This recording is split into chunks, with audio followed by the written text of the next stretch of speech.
The bread was burning. Alara Vance smelled it before she saw the smoke, that acrid scent of crust gone from Baker, I golden need to bread. charcoal Of of sugar course, we have caramelizing fresh into loaves. bitterness of a That one, morning's the work crusty turning to Here waste. you are, She fresh lunged from for the the oven. oven, wrapped her hands in thick canvas and yanked the delicious. tray free. Too late. The loaves were black as pitch, ruined beyond salvage. She set them on the cooling rack with more force than necessary and pressed her palms against her eyes. That was 6 loaves. 6 loaves at 2 coppers each. 12 coppers she couldn't afford to lose. The bell above her shop door chimed. "We're not open yet," Alara called without turning. Her voice came out sharper than intended frustration bleeding through exhaustion. "I can wait." The voice was deep, rough-edged, like gravel underfoot, and definitely not human. Alara spun around. An orc stood in her doorway. He was massive, had to duck his head to fit through the frame meant for humans. 7 feet tall at least, shoulders broad enough to block the morning sunlight streaming in behind him. His skin was the green of moss on river stones darker along his arms, where old scars traced patterns like ancient text. Tusks curved up from his lower jaw, yellowed ivory against lips cracked from travel and dehydration. But it was his eyes that stopped her cold. Dark brown, almost black, holding the kind of exhaustion that went beyond physical weariness. The kind that lived in bones and wouldn't leave even with rest. Those eyes were looking at the bread in the window display, looking at it with the focused intensity of someone who hadn't eaten in days. Alara's hand went automatically to the knife she kept beneath the counter. Border towns like Millcrest existed in the gray space between kingdoms, human on one side, orc on the other. Travelers from both peoples passed through, but it was rare, and rarer still for them to look this desperate. "I said we're not open," she repeated, but her voice had lost its edge. The orc's gaze shifted from the bread to her face. "I have coin." He pulled out a small leather pouch, held it up. The coins inside clinked with that particular heavy sound of silver. Not copper, silver. Enough to buy every loaf in her shop twice over, which made her more suspicious, not less. Why would an orc with silver be looking at her like he was starving? "Where did you get that?" she asked. "Honestly." His jaw clenched. "Mostly honestly. I did some work 3 towns back. Hauling cargo. The merchant paid well." Hauling cargo. Alara's eyes tracked over his build. He certainly looked strong enough. "What kind of cargo?" "The kind that's heavy. Are you going to sell me bread or interrogate me?" "Fair point." Alara released the knife handle. "Fine, 3 coppers for a loaf. Take your pick." He moved closer to the counter, footsteps surprisingly quiet for someone his size. His eyes scanned the display, the honey wheat, the dark rye, the herb flatbreads she'd finished an hour ago. "That one," he said, pointing to the largest loaf, "a full-size sourdough that usually sold to families. And that one, and 2 of those." He was pointing at half her inventory. "You planning to feed an army?" Alara asked, already reaching for the paper to wrap them. "Just myself. I haven't eaten in 4 days." The words landed like stones in the still water. 4 days. She looked at him again, really looked. The way his armor hung slightly loose, suggesting recent weight loss. The hollow beneath his cheekbones. The tremor in his fingers when he set the coin pouch on the counter. He wasn't just hungry. He was starving. 4 days, she repeated slowly. "Why, because food requires either money or theft, and I ran out of the first before resorting to the second." He pushed the pouch toward her. "Is this enough?" Alara looked at the pouch, then at him, then at the burned loaves still cooling on the rack. She made a decision she'd probably regret. "Put your money away," she said. His expression went carefully blank. "I'm not asking for charity, and I'm not offering it, but you're not my first customer who couldn't afford a full meal." She pulled one of the burned loaves from the rack, broke it in half. The inside was still good, just the crust had gone too dark. She wrapped it in paper, added a wedge of cheese from the coal box, and pushed the package across the counter. "Here, free samples. Call it quality testing. Tell me if the cheese pairs well with the bread." The orc stared at the package like it might explode. "Wow," he asked quietly. "Because I burned 6 loaves this morning and I'm in a generous mood. Take it before I change my mind." Slowly, carefully, he reached for the package. His hands were huge, could have crushed the bread to crumbs without effort, but his grip was gentle, reverent almost. "Thank you," he said. The words came out rough as if he wasn't used to saying them. Don't thank me. Just eat before you fall over. You look like a strong wind could knock you down. He nodded, started to turn toward the door, then hesitated. My name is Rask. Alara Vance. Thank you, Alara Vance. He ducked back through the door and was gone. Alara stood behind her counter for a long moment, staring at the space he'd occupied. Then she looked down at the coin pouch still sitting on the counter. He'd forgotten to take his money. The next morning, Rask came back. This time he had clean clothes still worn, but not the dusty, blood-stained leather armor from yesterday. His hair, black as pitch, had been pulled back into a rough tie. His face looked less gaunt, though still too thin. He set the coin pouch on the counter with deliberate care. You forgot this, Alara said. I didn't forget. I left it. Payment for the bread. I told you it was free. And I'm telling you I pay my debts. His voice was firm. How much for yesterday's meal? Ilara sighed. She recognized stubbornness when she saw it had enough of her own to know the signs. 4 coppers. That's what the bread and cheese were worth. Ras counted out 4 silver coins. Those are silver, not copper, she pointed out. I know. Consider the rest payment for future meals. I'd like to buy breakfast and lunch and dinner if you're selling.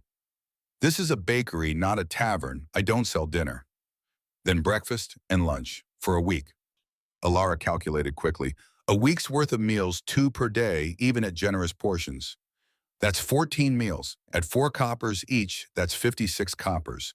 You're giving me, she counted the coins, 2 silver. That's 200 coppers. Yes. That's nearly 4 times what you owe. Then I'm buying a month's worth, or 2 months, however long that amount covers. He met her eyes. I need a place to eat regularly. You have food. This seems efficient. There was something in his voice, a careful neutrality that suggested this wasn't really about efficiency at all. This was about pride, about not accepting charity, about paying his own way. Lara understood pride, had plenty of it herself. Fine, she said, 2 months of breakfast and lunch. But if you're going to be here that often, you're going to help me in the kitchen. Rask blinked. What? I'm one person running this whole shop. I could use an extra pair of hands. You want to eat here every day? You can earn part of your keep by hauling flour sacks and kneading dough. I don't know how to bake. I'll teach you. Consider it part of the service. She crossed her arms. Take it or leave it. He studied her face, searching for something. Mockery, maybe. Pity. Whatever he was looking for, he didn't seem to find it. Deal, he said finally. And that was how Alara Vance acquired an orc assistant. The first week was awkward. Rask showed up every morning at dawn when Alara was firing the ovens and measuring flour. He ducked through the doorway, waited for instructions, and did exactly what she told him to do. Nothing more, nothing less. He was strong, could lift flour sacks that took Alara 2 trips to move, could knead dough with an efficiency that would have taken her arms weeks to develop. But he was also careful, precise. He measured ingredients with the focus of someone performing surgery, double-checked temperatures, asked questions when he wasn't certain. He didn't talk much. Alara liked that. She wasn't much of a talker either, especially in the morning. But she watched him, couldn't help it. He was too large a presence to ignore literally and figuratively. She watched the way he moved around her small kitchen with surprising grace for someone his size. Watched the way he ate the bread she gave him, slow and deliberate, savoring every bite like it was a gift. Watched the way his shoulders would relax slightly when he was focused on work, as if kneading dough was the closest thing to peace he knew. And she wondered what had brought him here. What had left him starving in a border town with silver in his pocket but no food in his belly? What had carved those scars across his arms and that exhaustion into his eyes? But she didn't ask. Privacy was currency in border towns. You didn't spend it lightly. On the 8th day, Rask burned a batch of rolls. He'd been watching the oven. Alara had seen him checking every few minutes, but somehow he'd miscalculated the timing. The rolls came out black on the bottom, salvageable but not sellable. He stared at them with an expression of absolute devastation. It's fine, Alara said quickly. It happens. I burned 6 loaves last week, remember? You didn't burn them. You were distracted. I was paying attention and still failed. Rask, it's bread, not battlefield strategy. I should have done better. The intensity in his voice made her pause. This wasn't about bread. This was about something deeper. Something older. Hey, she said quietly. Look at me. He did reluctantly. You've been working here for 8 days. You've learned how to knead dough-shaped loaves, manage the ovens, and you've only burned one batch. That's actually impressive. Most apprentices don't make it through the first week without at least 3 disasters. I'm not an apprentice. I'm just helping. You're learning. That's what apprentices do, and you're doing fine. Something in his expression softened slightly. You're being kind. I'm being honest. There's a difference. She picked up one of the burned rolls, broke it open. The inside was still good. See, not a total loss. We'll eat these ourselves. You're very good at finding value in ruined things. Alara smiled slightly. Border town skill. Nothing goes to waste here. They ate the burned rolls together, sitting on the back steps of the bakery while the morning sun climbed higher. The rolls were actually pretty good once you scraped off the worst of the char. The bread underneath was soft, still warm, with a hint of rosemary she'd added to the dough. Can I ask you something? Rask said after a long silence. You can ask. I might not answer. Fair. He turned the roll over in his hands. Why did you help me that first day you didn't know me? I could have been dangerous. Alara considered the question, thought about the truth, which was complicated and messy and involved memories she didn't particularly want to examine. About 2 years ago, she said finally, there was a plague in Millcrest. Started in the South District, spread fast, killed about a third of the town before the healers figured out how to treat it. I heard about that plague. It reached the Orc territories too. Well, during the plague, I got sick. Really sick. I was living alone. My parents had died the year before different illness, and I didn't have anyone to care for me. I couldn't work, couldn't afford medicine, couldn't even get myself water most days. She paused, remembering the fever dreams, the way her tiny apartment had felt like a tomb. There was this woman, Mrs. Chen, ran the herb shop 3 doors down. She was human like me, but she'd married an orc merchant years back. Her husband had died in the plague. She was grieving and exhausted and probably shouldn't have been helping anyone. But she showed up at my door every day, brought soup, medicine, sat with me when the fever was bad, didn't ask for anything in return. She saved your life, Rask said quietly. She did. And when I asked her why help me when she had her own grief to deal with, she said, because kindness is the only thing that survives plague. Everything else burns away. Alara met his eyes. So when I saw you standing in my doorway starving, I thought about Mrs. Chen. Thought about how kindness had saved me. Figured maybe it was my turn to pass it forward. Rask was quiet for a long moment. Then Mrs. Chen was wise. She was. I miss her. Did she survive? Yes. She moved back to Orklands about 6 months after the plague ended. Said Millcrest had too many ghosts. I understood that. They sat in comfortable silence, eating burned rolls and watching the town wake up around them. Finally, Rask spoke again. I won't ask you to trust me with my story yet, but I will tell you this. I'm glad I walked into your bakery that morning. This is the first place that's felt like breathing properly in a long time. Alara felt something warm unfold in her chest. Well, I'm glad you walked in too, even if you did almost fall over on my floor. He smiled, actually smiled. It transformed his face, completely softening the harsh lines, making him look younger. I was very dignified about my near collapse, thank you. You were swaying like a drunk sailor. Dignified swaying. Alara laughed, really laughed for the first time in longer than she could remember. And Ras laughed too, a deep rumbling sound that echoed off the alley walls. It felt like the beginning of something. Neither of them knew what yet, but it felt important. The second week, Rask started arriving earlier. Not just dawn, but pre-dawn. When Alara stumbled downstairs in her nightgown to start the fires, she'd find him already waiting outside, patient as stone. You don't have to come this early, she told him on the third morning. I'm awake anyway. Might as well be useful. She couldn't argue with that logic. And truthfully, having someone else to share the quiet pre-dawn hours made them less lonely. They developed a routine. Alara would start the fires while Rask measured ingredients. She'd shape loaves while he prepared the herb mixtures. He'd haul water while she checked temperatures. They moved around each other in the small kitchen, like dancers learning a choreography, awkward at first, but increasingly smooth. And they talked, not about big things, not about pasts or futures or the questions they both carefully avoided. but about small things, the weather, the best way to knead dough for different textures, the gossip Ilara overheard from customers, the strange birds Rask had seen on his travels. Ilara learned that Rask had worked as a caravan guard before coming to Millcrest, that he traveled extensively through both human and orc territories, that he could speak 4 languages, read 3 writing systems, and had a surprising knowledge of trade routes and political boundaries. That's a lot of education for a caravan guard, she observed one morning. Rask's hands paused in their kneading. I had a good teacher, someone who believed education mattered even for warriors. Past tense, past tense, he agreed and didn't elaborate. Ilara didn't push. Everyone in Millcrest had ghosts. You didn't survive in border towns without leaving some things buried.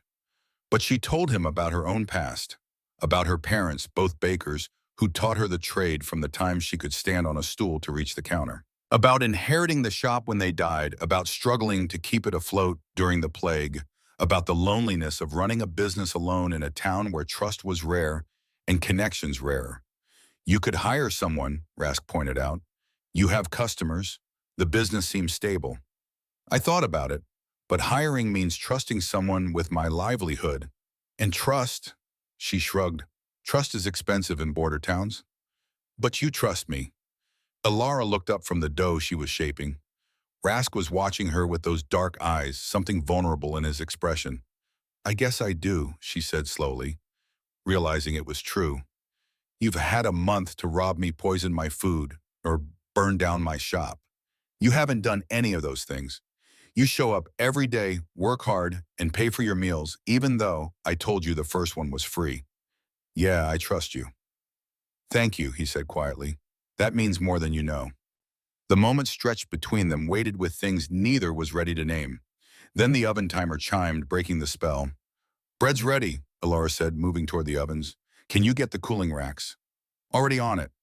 They fell back into rhythm, the vulnerability of the moment tucked away, but not forgotten. The third week, the nightmare started. Ilara lived in the apartment above the bakery, a small space, just a bedroom and a washroom, but it was hers and it was paid for. The walls were thin enough that she could hear the bakery below, and thin enough that she could hear the alley beside it, which was how she heard Rask. It was the middle of the night, around 3 hours before she usually woke. She heard movement in the alley, someone pacing, breathing hard, the particular sound of someone trying to be quiet and failing.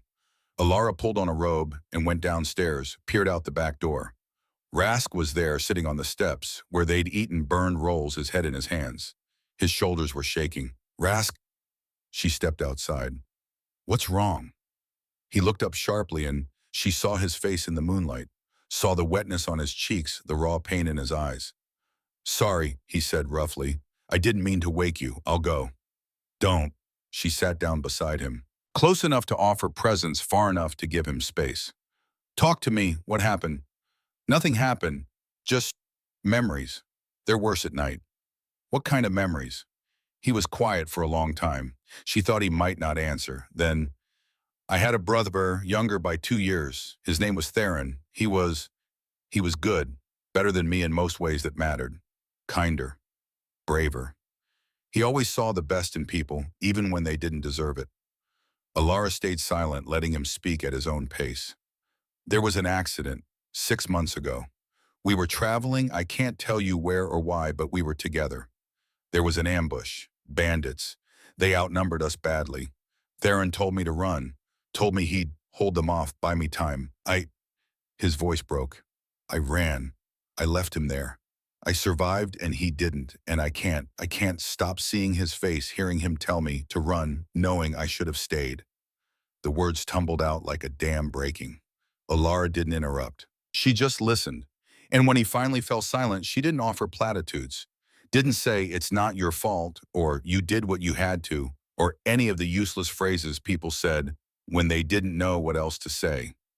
Instead, she said, tell me something good about him. Rask looked at her, surprised. Tell me something that made him, she continued. Not his death, his life. Rask took a shaky breath. He used to collect rocks, interesting stones from every place we traveled. He'd keep them in a pouch and tell me stories about where each one came from. He said rocks were the world's memory. They outlived everything else. He thought that was beautiful. It is beautiful, Alara said softly. He sounds like he was a poet. He was. Terrible at fighting, brilliant at words. He'd write songs that made hardened warriors cry. Rask smiled slightly painfully. He'd probably have a dozen songs about your bread. Then we would have gotten along well. I appreciate anyone who appreciates bread. They sat together in the quiet. Above them, stars wheeled slowly across the sky. Does it get better? Rask asked finally. The guilt, the memories. I don't know, Alara said honestly. I still dream about the plague sometimes. Still hear the sound of the death carts. Still see my parents' faces. It doesn't go away, but it gets different, less sharp. You learn to carry it instead of being crushed by it. How? One day at a time, one loaf of bread at a time, one moment of not thinking about it, then another, until you realize you went a whole hour without the weight, then a whole morning, then a whole day. It never disappears, but it makes room for other things, for new memories, for reasons to keep going. Rask was quiet. Then he reached over and took her hand. His hand was huge, rough with calluses, warm. Her hand disappeared into a small and pale against his green skin. Thank you, he said, for listening. For not judging. Everyone carries ghosts, Rask. The only difference is how well we hide them. They sat like that until dawn started to lighten the sky. Then Rask stood, helped Alara to her feet. I should get cleaned up before we open, he said. Take your time. I'll start the fires. He squeezed her hand once more, then let go and walked away down the alley. Alara stood there for a moment, feeling the phantom warmth of his hand in hers, and wondered when exactly she'd started caring about him. Not as an employee or a customer or a convenient extra pair of hands. As him. As Rask.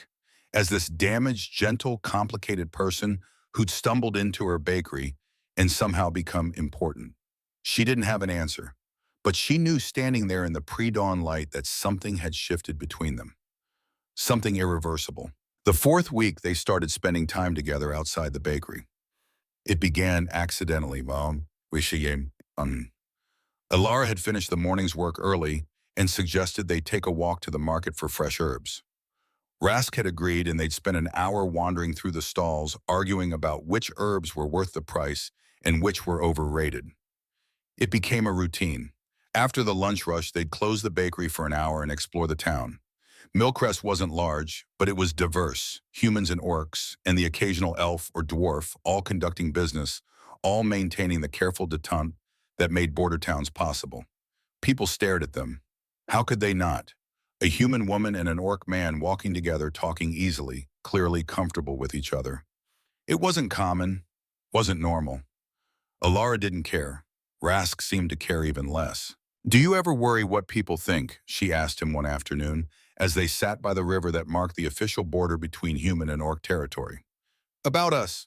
Rask picked up a smooth stone, turned it over in his hand. Sometimes, but I've spent too much of my life worried about what people thought. It gets exhausting. Tell me about it. Everyone in Millcrest has an opinion about how I should run my business. Too generous, not generous enough. Should hire more staff, should expand, should specialize, should do literally anything except what I'm actually doing. Do you listen? Hell no, I smile and nod and then do exactly what I was planning to do anyway. Rask laughed. That deep rumbling sound that Alara had learned meant genuine amusement, not politeness. I like that about you. You have a spine. And you don't. I used to. I'm trying to find it again. Alara watched him skip the stone across the water. It bounced 4 times before sinking. Want to talk about what broke it? Not yet, maybe not ever. Is that okay? Of course, everyone's entitled to their secrets. Even you, especially me. I'm mysterious and enigmatic. You're about as mysterious as bread. Rude. Bread is very mysterious. Do you know how many variables affect the rise temperature, humidity, kneading time, yeast quality? All right. Bread is deeply mysterious. You're the mystical bread oracle. They both laughed, the sound carrying across the river. On the other side in orc territory, a figure stood watching. too far away to see clearly, but close enough that Alara felt the weight of the stare. "Friend of yours?" she asked Rask, nodding toward the figure. Rask followed her gaze. His entire body went rigid. "No, we should go." "Rask, please, we need to go, now." The urgency in his voice made her move. They hurried back to the bakery, Rask checking over his shoulder repeatedly. When they reached the shop, he ushered her inside and locked the door. "What was that about?" Ilara demanded. "Nothing, just someone I'd prefer not to see. Someone dangerous. Potentially, I don't know." He ran a hand through his hair, agitated. "I'm sorry, I shouldn't have brought trouble near you." "Rask, you're not making sense. Who was that?" "I can't tell you." "Can't or won't, both." He met her eyes. "Please trust me. It's better if you don't know." Alara crossed her arms. "So you get to know all my secrets, but I don't get to know yours. This is different." "How ma? Because my secrets could get you killed." The words hung in the air like smoke, heavy, suffocating. "I think," Alara said slowly, "that you need to tell me what's going to Mom, because if someone's watching you watching us, I deserve to know why." "It's complicated. Uncomplicates it." "Alara." "Rask." She stepped closer, looked up at him. "I trust you. You know I do. But trust goes both ways. Whatever you're running from, whatever secrets you're carrying, I can handle it. I'm not fragile. I'm not going to break. Just tell me the truth." Rask looked torn. She could see the war happening behind his eyes, the desire to protect her, warring with the desire to be honest with her. Finally, he spoke. "My name isn't really Rask." Alara's stomach dropped. "What? It's close. My full name is Rask Stoneborn, but I didn't give you my title. I'm Prince Rask Stoneborn, third son of King Darius, heir to the High Crown territories." Alara stared at him. You're royalty." "I was. I abdicated my position 6 months ago. After my brother died, after I failed to save him, after I realized I was a terrible prince who couldn't even protect his own family. That's why you had silver, why you know politics and trade routes, why you're educated. Yes. Why didn't you tell me? Because people change when they know. They see the title instead of the person. They want things access, influence, money, or they hate me on principle because I represent everything they despise about royal families." He looked at her desperately. "You saw me as Rask, just Rask. For the first time in my life, someone looked at me and didn't see a prince, didn't see a failure. Just me. I wanted to keep that. I'm sorry." Alara's mind was racing. A prince. She'd been working with, laughing with, growing to care about a prince. And he'd lied about it, or at least omitted it, for a month. "Did you leave the palace?" she asked. "Or did they exile you?" "I left. My father wanted me to stay, to fulfill my duties. But I couldn't. Every time I looked at the throne room, I saw Theron. Every council meeting was a reminder that I was alive and he wasn't. I couldn't breathe there." "So you ran?" "Yes, I ran, like I always do." His voice was bitter. "I ran and ended up here starving in a border town, saved by a baker who was kinder than I deserved." Alara processed this, tried to match the exhausted, traumatized man in front of her with the image of a royal prince, found that she couldn't. Because to her, he was still just Rask, the man who burned rolls and laughed at her terrible jokes and held her hand during nightmares. "Are you in danger?" she asked. "Is that what the figure by the river was about?" "Possibly. My father's court. There are people who want me back, who think I should face consequences for abandoning my duties. And there are people who want me dead because a missing prince is politically useful. I don't know which camp that watcher belonged to." "So you're hiding." "I'm trying to disappear." Alara thought about this, thought about the risk of harboring a runaway prince, thought about the complications, the danger, the absolute insanity of getting involved in royal politics. Then she thought about Rask, not Prince Rask Stoneborn, but just Rask sitting on her back steps at 3 in the morning, crying over a brother he couldn't save, laughing over burned bread, teaching himself to bake like it was the most important skill in the world. "Okay," she said. Rask blinked. "Okay. Okay, you're a prince. Okay, you're hiding. Okay, there might be danger. I still trust you. I still want you here. And I still think you make terrible puns." "That's it." You're not angry, I lied. You didn't lie, you just didn't mention it. There's a difference, Warshao. Alara moved closer, put her hand on his arm. Everyone's running from something in Millcrest. Your something is just bigger and more complicated than most. But you're still you. Still the man who shows up every morning to need dough. Still the person who makes me laugh. Still the friend I trust. That doesn't change because you have a title. Rask looked at her hand on his arm, then at her face. You're remarkable, you know that. I'm practical. There's a difference. No, you're remarkable. He covered her hand with his, that same gentle, reverent touch he used with bread. His skin was warm, rough with calluses, and Alara felt her heartbeat quicken. We should probably be careful, she said quietly. If people are looking for you. I know, I'll understand if you want me to leave. To protect yourself. Don't be stupid. I just said I trust you. But we need to be smart. Keep your head down. Stay out of sight of the border. No more walks by the river. Agreed. They stood there, hands clasped, something unspoken but powerful flowing between them. Then Alara did something impulsive. Something she'd been thinking about for days but hadn't had the courage to do. She stood on her toes and kissed him.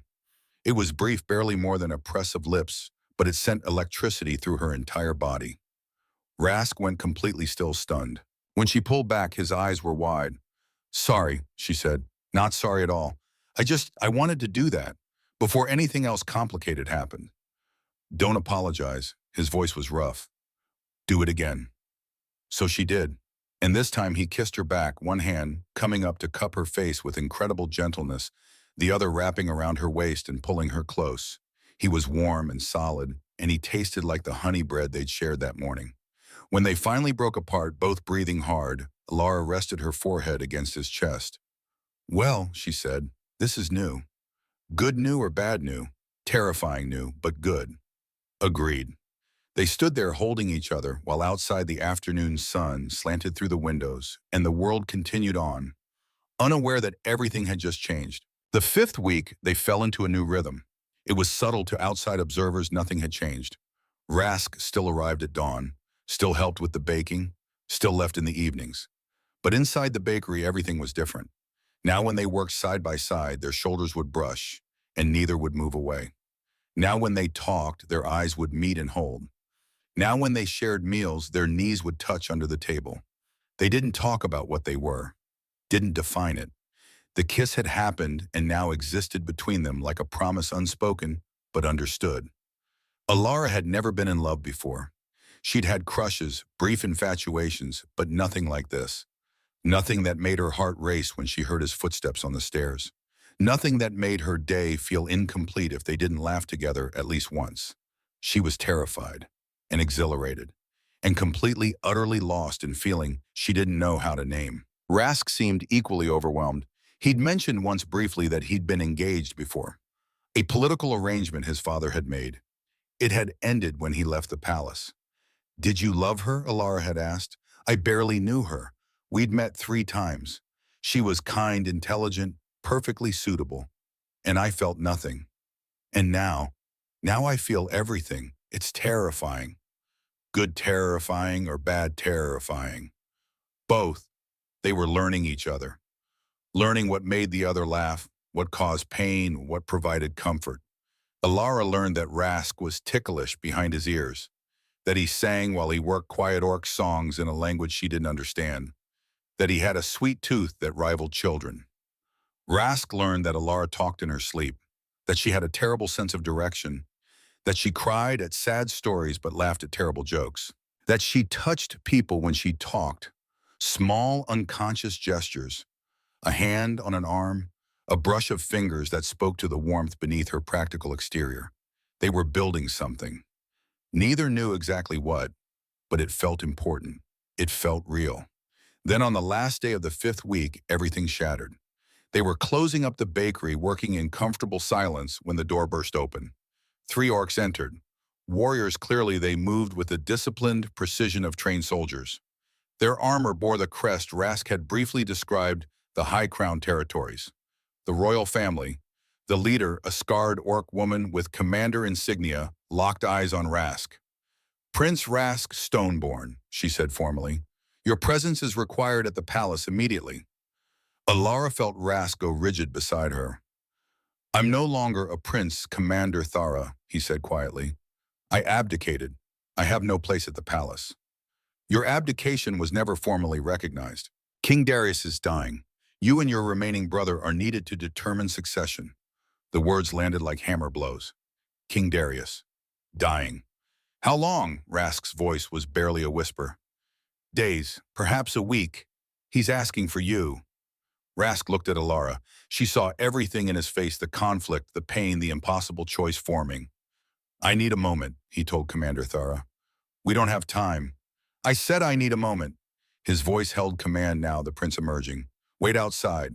The commander hesitated, then nodded curtly. The three warriors filed out. Rask turned to Alara. I have to go. I know. I don't want to. I know that too. Come with me. The words burst out of him.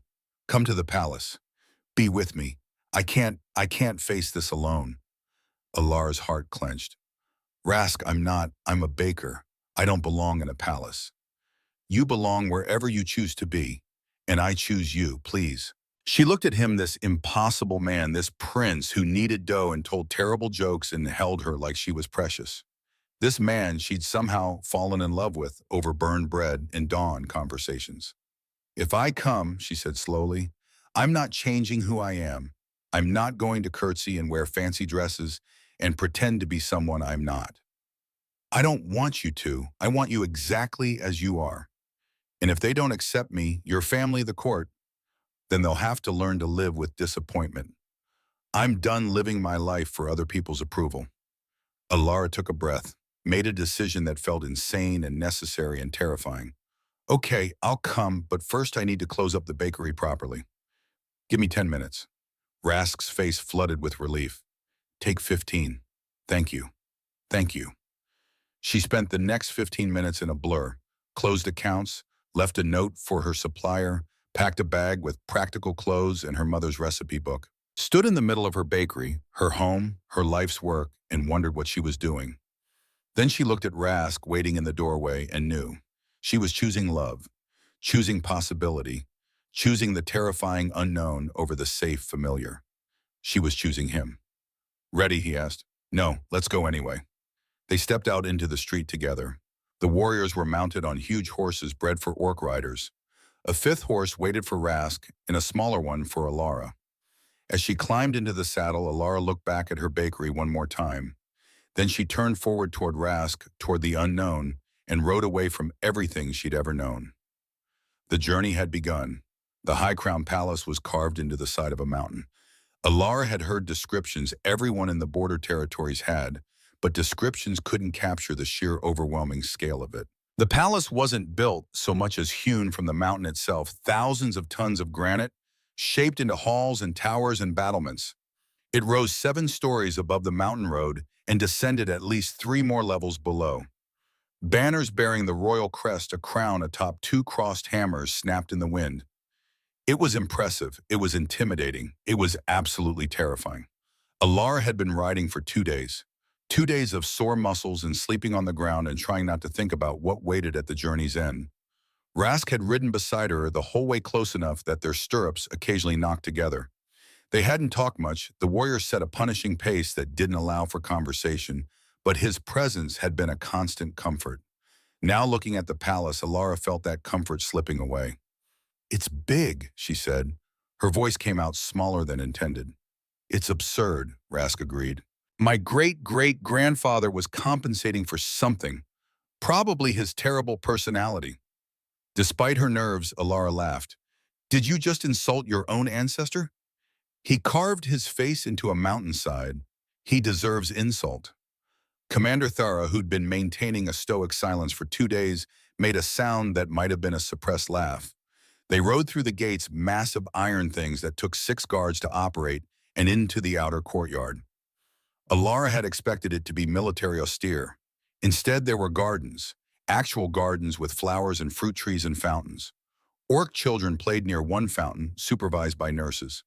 A group of elderly orcs sat on benches playing some game with carved stones. It was normal, unexpectedly, jarringly normal. This is the public courtyard, Rask explained. seeing her surprise. Commoners have access during the day. My grandmother instituted the policy. She said a palace that feared its own people wasn't worth defending. Smart woman. The smartest. You'd have liked her. They dismounted. Immediately, servants appeared to take their horses. Alara tried not to flinch when one approached her, a young orc male who bowed respectfully and murmured, "Welcome to the High Crown Palace, honored guest." "Thank you," Alara managed. Rast placed a hand on the small of her back. A subtle gesture, but it anchored her, reminded her that she wasn't alone in this. Commander Thara led them through a maze of corridors, stone walls hung with tapestries depicting orc history, floors of polished granite that reflected the torchlight. Ceiling so high, Alara's footsteps echoed. They passed orcs of all descriptions, warriors in armor, scholars carrying books, servants with baskets of supplies, nobles in fine clothing who stared at Rask with open shock. "Prince Rask," one elderly orc said, stopping mid-stride. "You've returned. The palace rejoices." "Thank you, Lord Thorin," Rask said, politely not stopping. More stares, more whispers. Alara heard fragments. Thought he was dead. "Look at him, who's the human?" She lifted her chin and kept walking. She might be out of place, might be underdressed and overwhelmed, but she wouldn't show it. Border town lesson. Never let them see you sweat. Finally, they reached a set of doors carved with intricate designs. Two guards stood, watch spears crossed. "Prince Rask, Stoneborn, and guest to see King Darius," Commander Thara announced. The guards uncrossed their spears and pushed the doors open. The room beyond was large but surprisingly intimate. A bedroom, not a throne room. The bed was massive, canopied in deep blue fabric. Windows overlooked the mountains, and in the bed propped up on pillows was an orc who looked like he'd been carved from the same granite as his palace, but carved roughly features weathered by age and illness. King Darius was dying. Even Alara with no medical training could see it. His skin had that gray tinge that spoke of systems failing. His breath was labored, but his eyes dark brown like Rask's were sharp and alert. "Rask," he said. His voice was surprisingly strong. "You came." "Of course I came." Rask moved to the bedside and Alara saw his hands trembling. "Father, don't apologize. I know why you left. I understand. I didn't like it, but I understood." The king's eyes found Alara. "And who is this?" "This is Alara Vance. She's important to me." "Important how?" "In every way that matters." Darius studied her with the focus of someone who'd spent a lifetime reading people. Alara forced herself to meet his gaze, to not look away. Finally, the king smiled. "She has spine. Good. You need someone with spine. Your mother had spine. Probably why I fell in love with her." He gestured weakly. "Come closer, Alara Vance." Alara approached the bed, hyper-aware of every step. "You're a human," Darius observed. "I am. And you care about my son?" "I do." "Why?" The question wasn't hostile, genuinely curious. "Because he shows up every morning before dawn to need bread," Alara said. "Because he laughs at terrible jokes, because he's kind, and he tries so hard to be better than he believes he is. Because when I look at him, I don't see a prince. I see Rask. And Rask is worth caring about." Darius was quiet for a moment. Then he nodded. "Good answer. Honest. I appreciate honesty." He looked at Rask. "You've chosen well, my son. Hold on to her." "I intend to." "Good." Darius's expression grew more serious. "Now, we need to discuss succession. Your older brother, Kael, arrived yesterday. He's next in line, but the council has concerns. He's been absent, living abroad pursuing philosophical studies rather than learning governance. There are questions about his readiness." "Then train him," Rask said. "He's smarter than me, more patient. He'll make a better king." "Perhaps, but the law requires both heirs to be present for the coronation, to stand witness. If one challenges, there must be formal combat for the throne. It's tradition." "I'm not challenging Kael for the throne. I don't want it. I know. But you need to be here, to stand with him, to show the kingdom that the succession is unchallenged. Can you do that?" Rask looked at his father, this man who'd led their people for 50 years, who'd built alliances and fought wars and held a kingdom together through sheer force of will, who was now dying, asking for one last service. I can do that, Rask said quietly. Thank you. Darius closed his eyes, suddenly looking exhausted. Commander Thera will show you to your rooms. Rest. We'll talk more tomorrow. And Rask, yes, father. I'm glad you're home. I missed you. Rask's voice broke slightly. I missed you too. The rooms assigned to Rask were in the royal wing, a suite of 4 connected chambers with ceilings painted with constellations and windows overlooking the valley below. It was beautiful. It was overwhelming. Alara stood in the center of the main room and tried to breathe. I know it's a lot, Rask said quietly. I can request a smaller space. No, it's fine. It's just, this is bigger than my entire bakery. Most things are bigger than your bakery. Rude. He smiled, but it didn't reach his eyes. The visit with his father had clearly shaken him. A knock at the door interrupted them. A servant entered, an orc woman in formal attire, middle-aged with kind eyes. Prince Rask, I'm Marin, assigned to your household. I've prepared refreshments and drawn baths. Is there anything else you require? No, thank you, Marin. We're fine. Very good, sir. And Miss Vance, she turned to Alara. I've taken the liberty of arranging for appropriate clothing to be sent up. Court formal wear. I estimated your measurements, but alterations can be made. Court formal wear, Alara repeated. For the official functions, miss. There will be several over the coming days. Formal dinners, council meetings, the coronation itself. Alara looked at Rask helplessly. He stepped forward.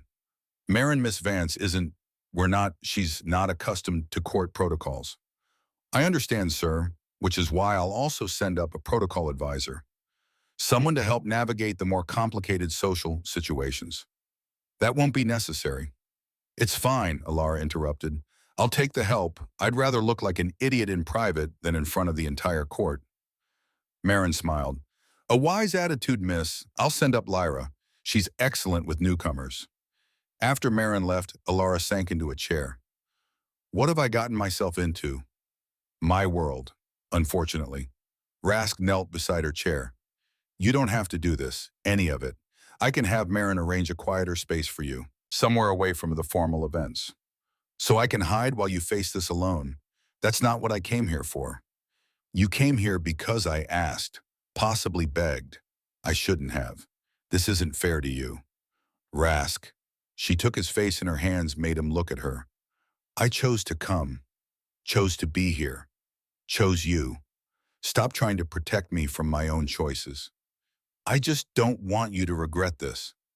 The only thing I'll regret is if you keep treating me like I'm fragile. I'm not fragile. I'm terrified, yes, but I'm not fragile. There's a difference, he kissed her palm. You're remarkable. You keep saying that. Because it keeps being true. The bath was hot and exactly what Alara needed. She soaked until her fingers pruned trying to process the last 48 hours. 2 days ago, she'd been in her bakery living her normal life. Now she was in a palace about to attend court functions surrounded by royalty and politics and situations she had absolutely no training for. It should have felt like a mistake, like she'd made a terrible decision in a moment of emotional weakness. Instead, it felt like the beginning of something terrifying and important and real. When she emerged from the bath, she found clothing laid out on the bed. Formal wear, as Marin had promised, but not the restrictive, ornate garbage she'd been expecting. The outfit was practical loose pants that would allow movement, a tunic belted at the waist, a long vest embroidered with subtle patterns. Comfortable, functional, beautiful in its simplicity, and in human proportions, which meant someone had been very thoughtful about measurements. Alara dressed feeling simultaneously more and less herself. The clothes were finer than anything she'd ever owned, but they fit. They worked. A knock at the connecting door. Alara, are you decent? Come in. Rask entered and stopped short. Oh. Oh good or oh bad? Oh, you look. He seemed to struggle for words. Really, really beautiful. Alara felt her cheeks heat. It's the fancy clothes. No, it's you. The clothes just give me permission to say it out loud. Before she could respond, another knock. A young orc woman entered, barely adult with glossy black hair and nervous energy. Miss Vance, I'm Lyra. Marin sent me to help with court protocol. Right, protocol. Ilara looked at the girl who couldn't have been more than 19. No offense, but you look about as comfortable with this as I am. Lyra laughed nervously. I'm a junior court assistant. This is my first real assignment. Marin thought you'd prefer someone closer to your age rather than a stuffy old protocol master. Marin was right. Okay, Lyra, teach me how not to embarrass myself. What followed was 2 hours of crash course education. Lyra explained the basics, how to address royalty formally the first time, less formally after acknowledgement, how to navigate formal dinners, start with the outer utensils, work inward, how to handle introductions, wait for someone of higher rank to speak first, and approximately 6 dozen other rules that made Alara's head spin. This is impossible, Alara said finally. I'm going to mess something up. Everyone messes up, Lyra assured her. Last month, a visiting duke called the king Your Highness instead of Your Majesty and survived. You'll be fine. What if I'm not? Then Prince Rask will defend you. The king clearly likes you already, and anyone who causes trouble will face Commander Thera's disapproval, which is terrifying. That actually made Alara feel better. That evening, there was a formal dinner. Small by palace standards, only the immediate royal family and highest-ranked advisors. About 30 people. Alara sat between Rask and an elderly orc who introduced himself as Chief Advisor Brennan. Across from her sat another orc who had to be Rask's brother.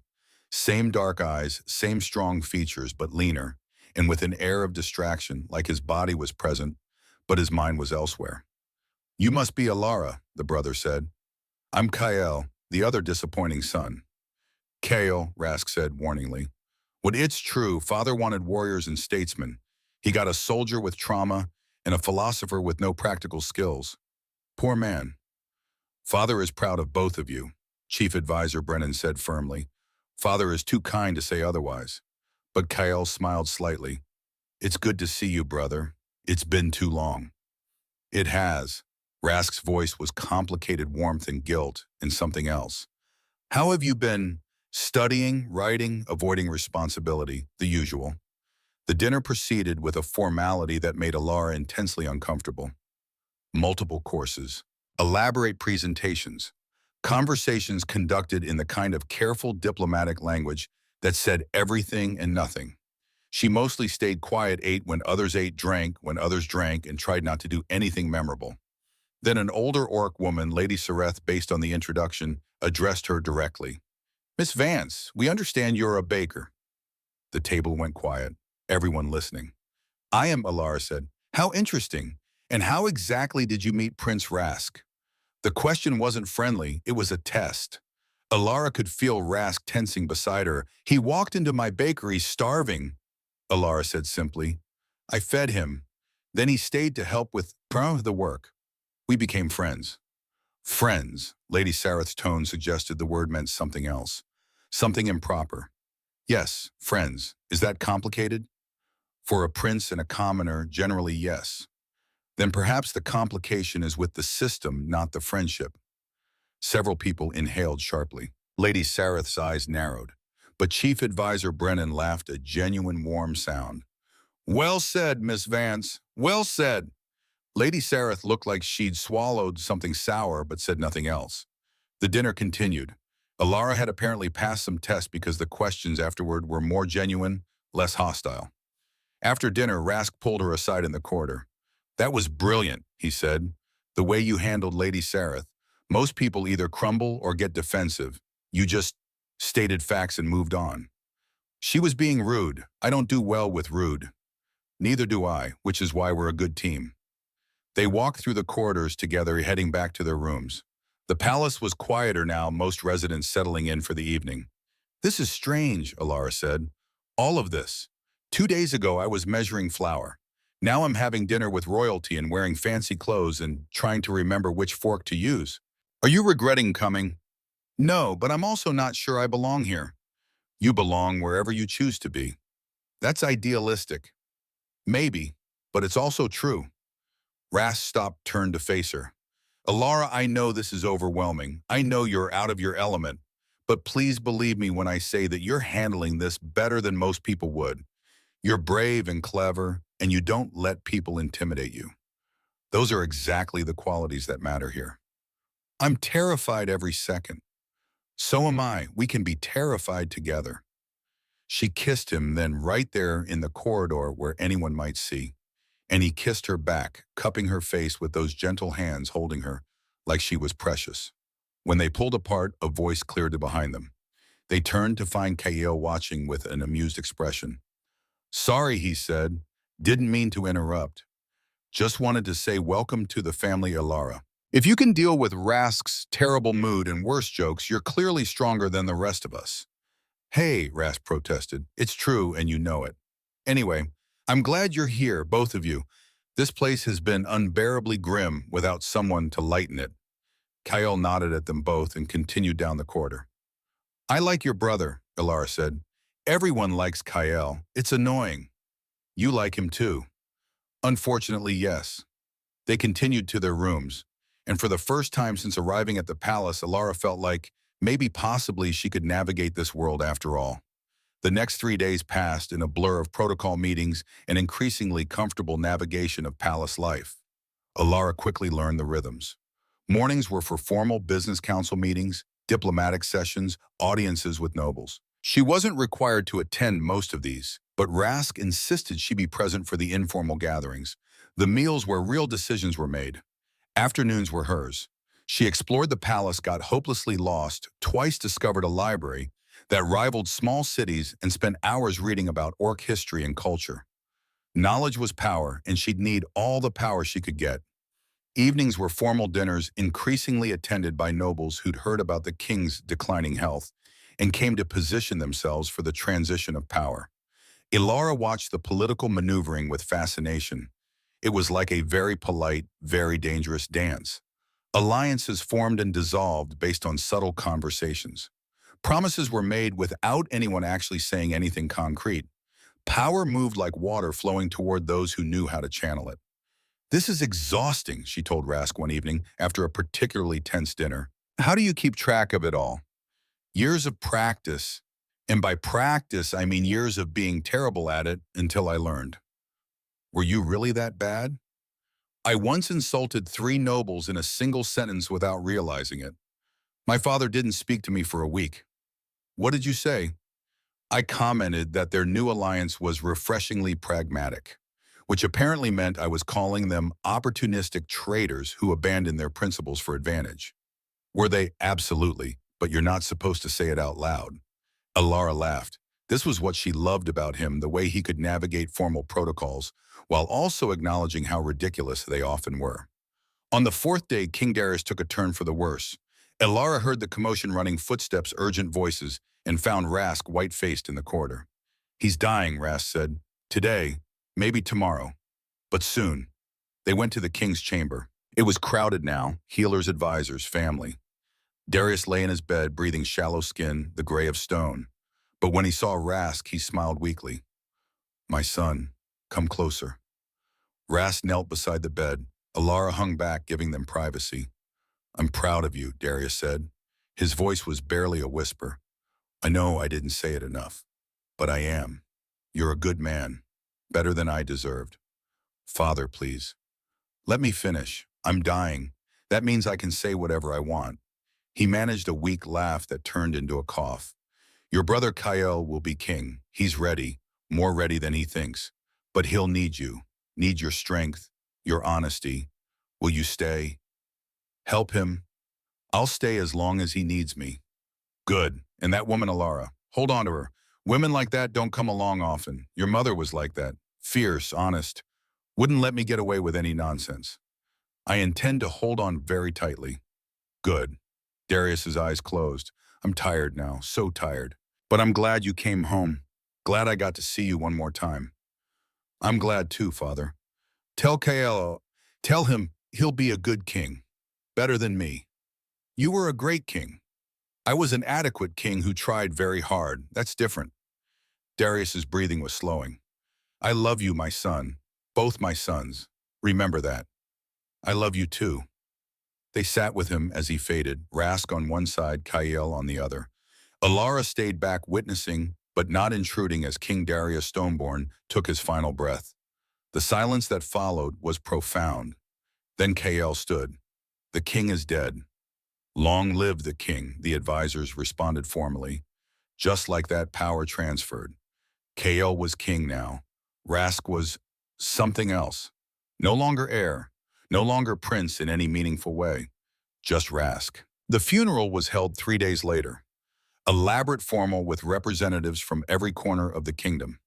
Elara attended in somber formal wear, standing with the royal family watching as they honored a king who'd led their people for 5 decades. The coronation was scheduled for the following week, a deliberate gap to allow for mourning, but also to allow Kyle to prepare. Elara found him in the library 2 days after the funeral, staring at a massive tome labeled Royal Protocols and Procedures. "This is nightmare," he said without preamble. "Did you know there are 17 different formal responses to diplomatic greetings, depending on the rank of the greeter and the context of the meeting? 17, Bitium. Sounds like you're having fun. I'm having a crisis. I'm going to be terrible at this." "Your father didn't think so." Kyle closed the book. "My father was kind. Kindness makes people optimistic about impossible situations." "Is that what you think? This is impossible?" "I think I'm a philosopher being asked to rule a kingdom. I think I've spent my adult life studying abstract concepts while my brother learned practical governance. I think I'm about to fail spectacularly." Elara pulled up a chair.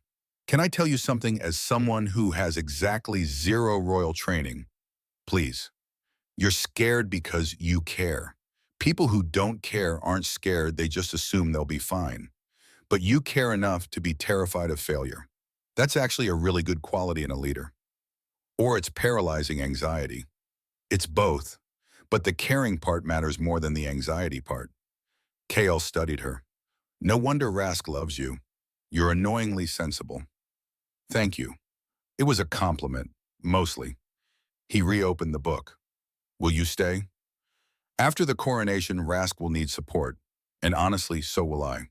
Having someone around who isn't caught up in the politics would be useful." "I don't know. I have a bakery in Millcrest. Sell it, or hire someone to run it, or don't keep it as an escape route if this all goes terribly wrong, but stay. Please." Elara didn't know what to say. The request was genuine. And the truth was, she'd been thinking about this for days.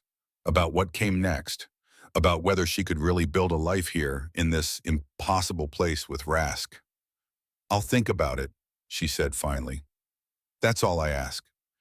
That evening, Elara found Rask on one of the palace balconies staring out at the mountains. The sun was setting, painting the peaks gold and red. "Hey," she said softly. He turned, managed a tired smile. "Hey yourself. How are you doing, really?" "I'm processing. My father's death, Kale's coronation. The fact that I'm apparently staying here indefinitely to help my brother rule a kingdom I once ran away from. It's a lot." "It is. And you, we need to talk about you." "What about me?"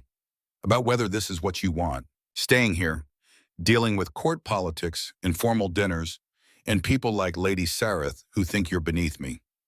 "Do you think I'm beneath you?" "Of course not." "Then Lady Sareth can think whatever she wants." "But is this what you want?" He turned to face her fully. "Elara, you have a life in Millcrest, a business, independence, freedom to be yourself without constant scrutiny. Here you'll always be Prince Rask's human. You'll always be judged, always be analyzed. I can't promise it will get better."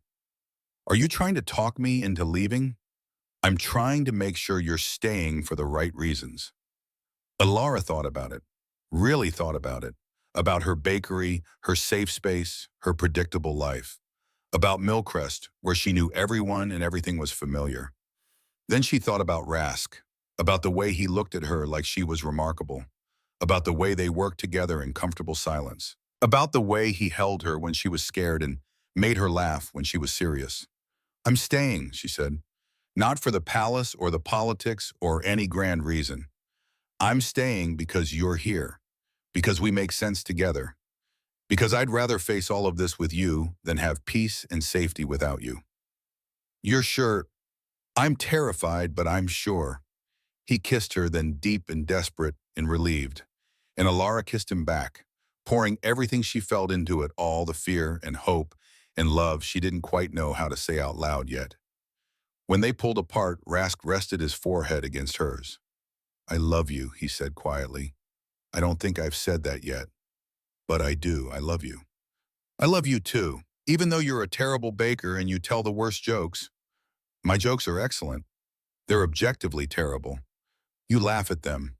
Because they're so bad, they're funny. There's a difference." And they stood there together, holding each other while the sun set and the mountains turned from gold to shadow. Below them, the palace buzzed with preparations for the coronation. Above them, stars began to appear in the darkening sky.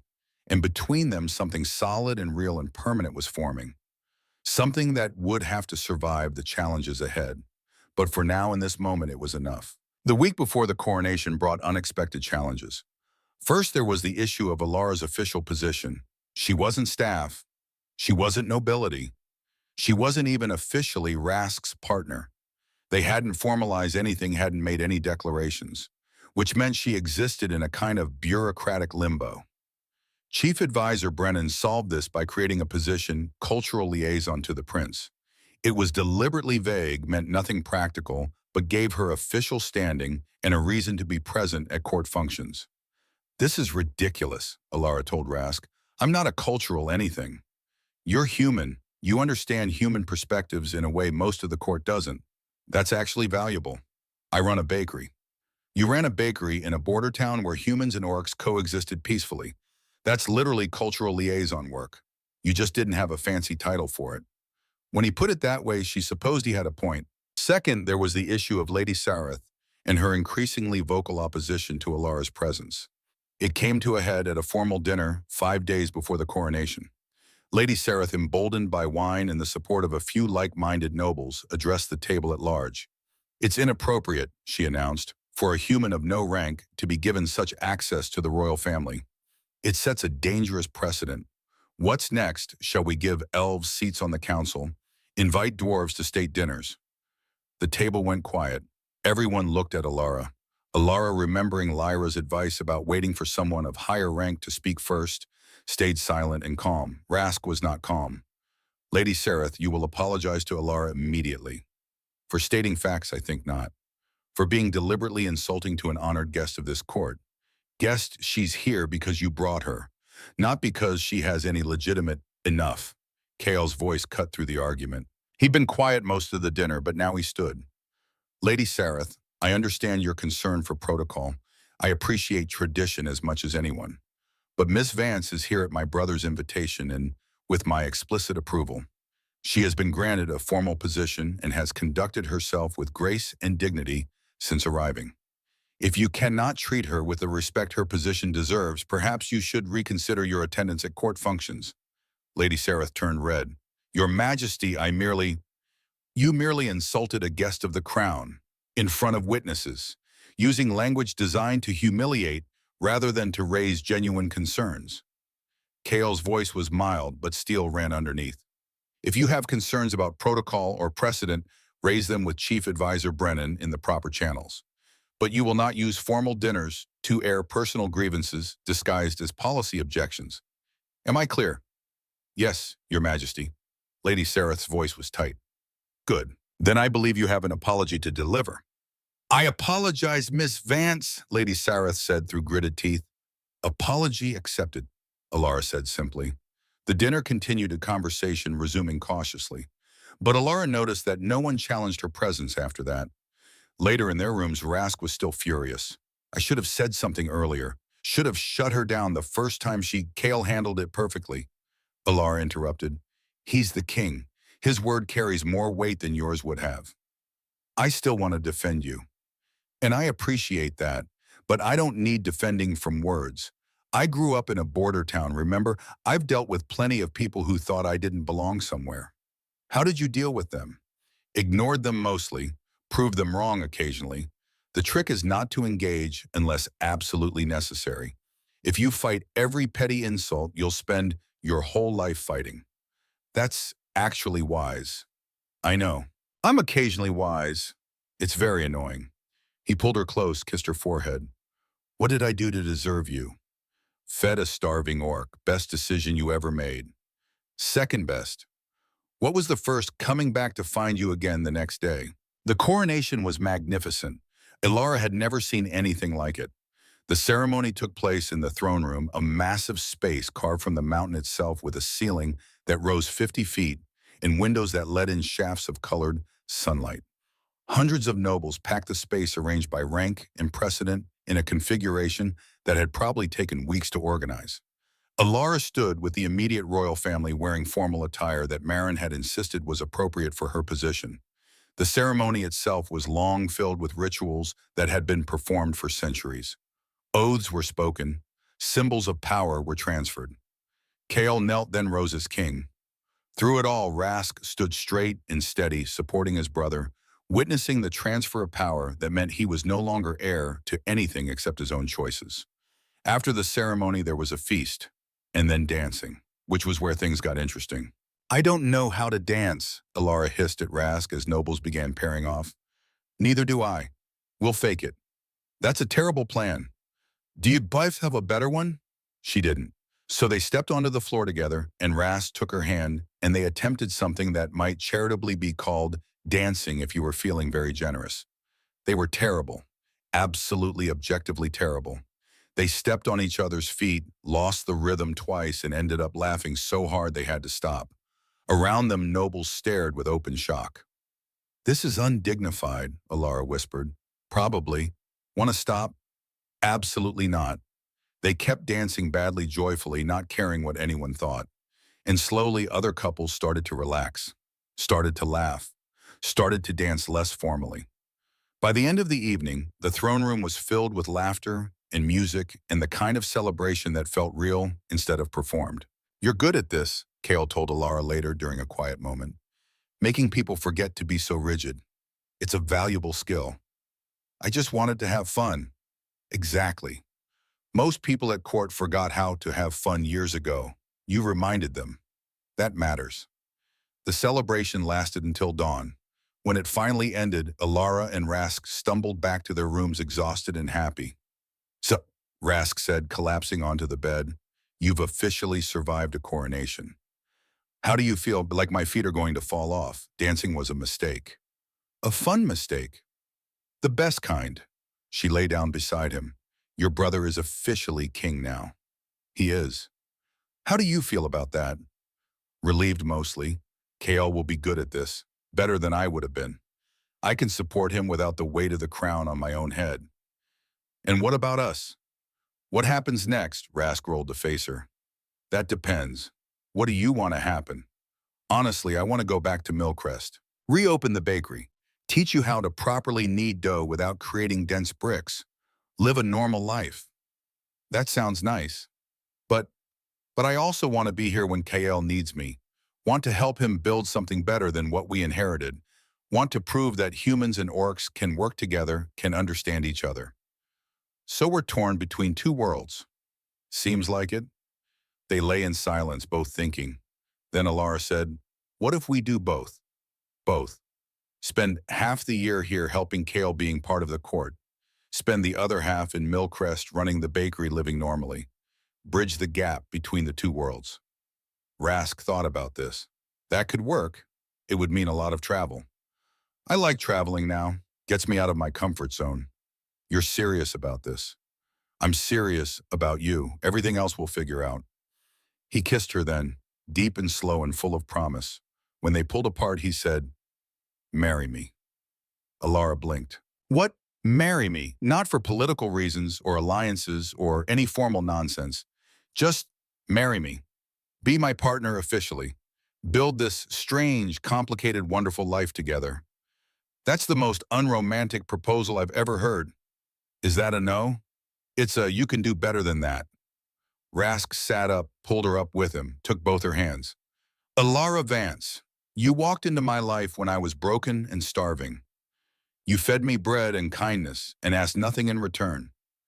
You taught me to laugh again, to hope again, to believe that maybe I wasn't defined by my worst failures.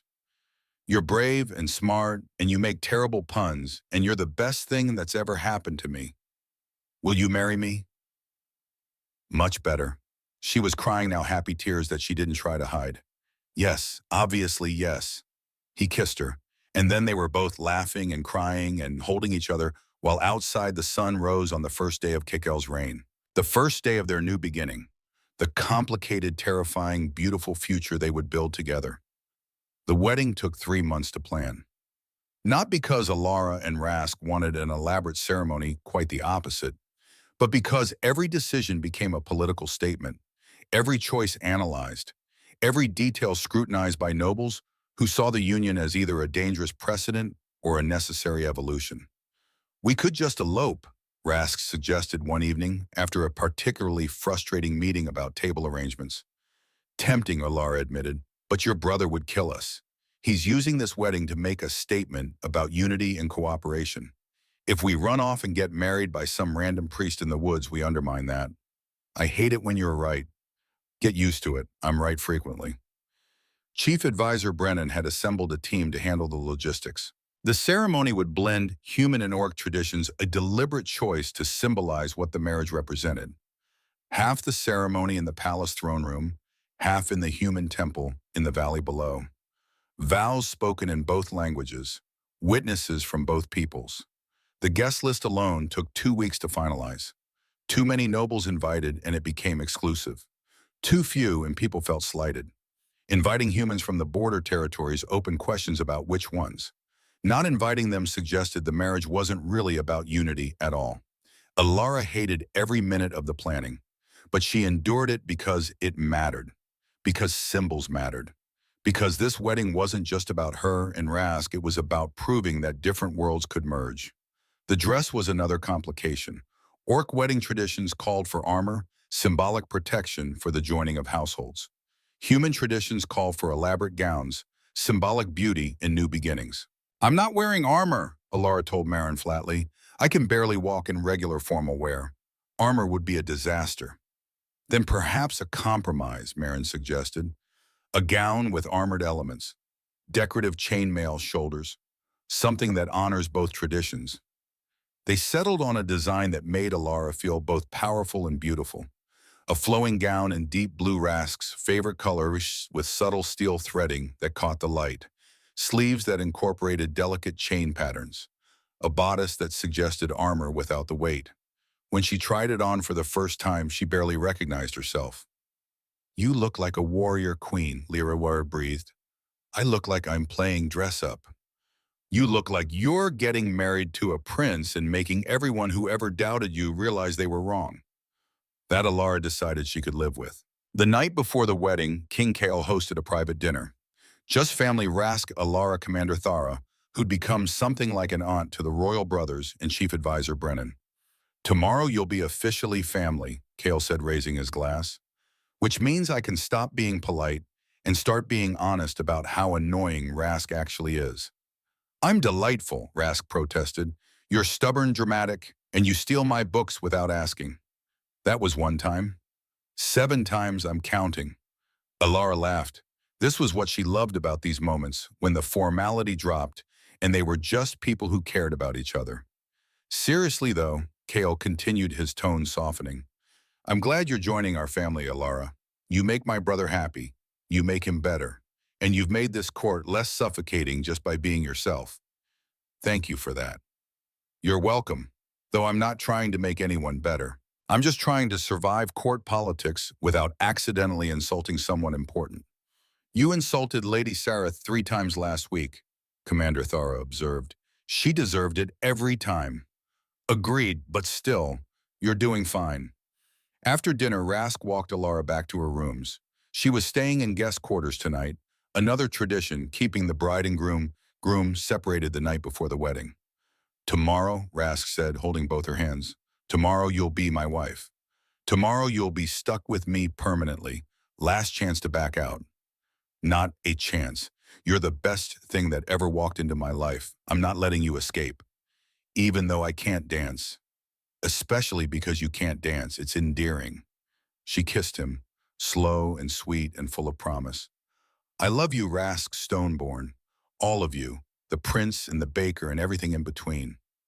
I love you too. Sleep well. Not likely. I'm too nervous. Want me to stay? Just to talk. Against tradition.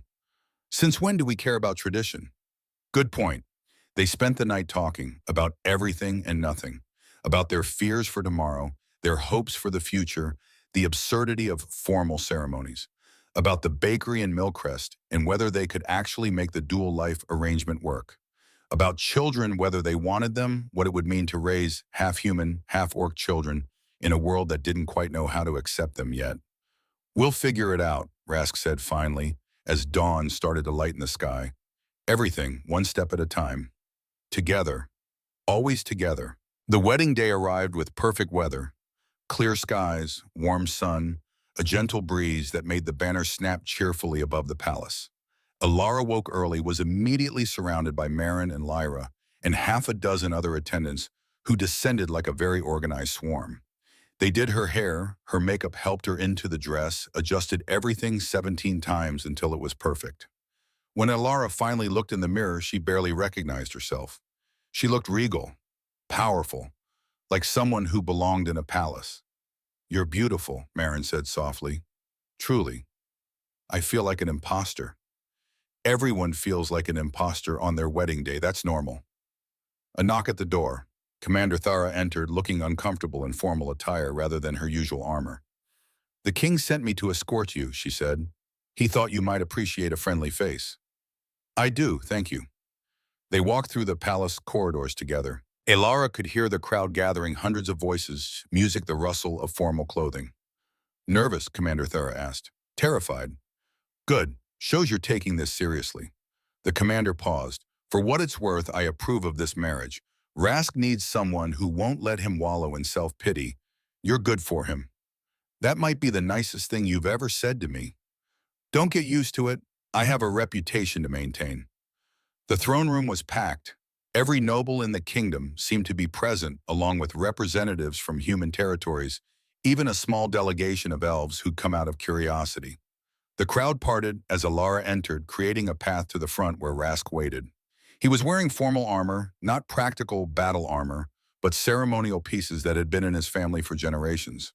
Dark steel chased with silver, a cloak of deep purple, his hair pulled back to show his face clearly.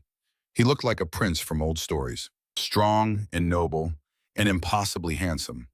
When he saw Alara, his face lit up with genuine joy. She walked toward him, focusing on his face, ignoring the hundreds of eyes watching her every step. When she reached him, he took her hand and whispered, "You're the most beautiful thing I've ever seen. You're not so bad yourself." The ceremony began, first in the throne room with orc traditions. Kael performed the binding ritual, wrapping their joined hands with cord woven from materials that represented their lives. Bread for Alara, symbolizing her craft.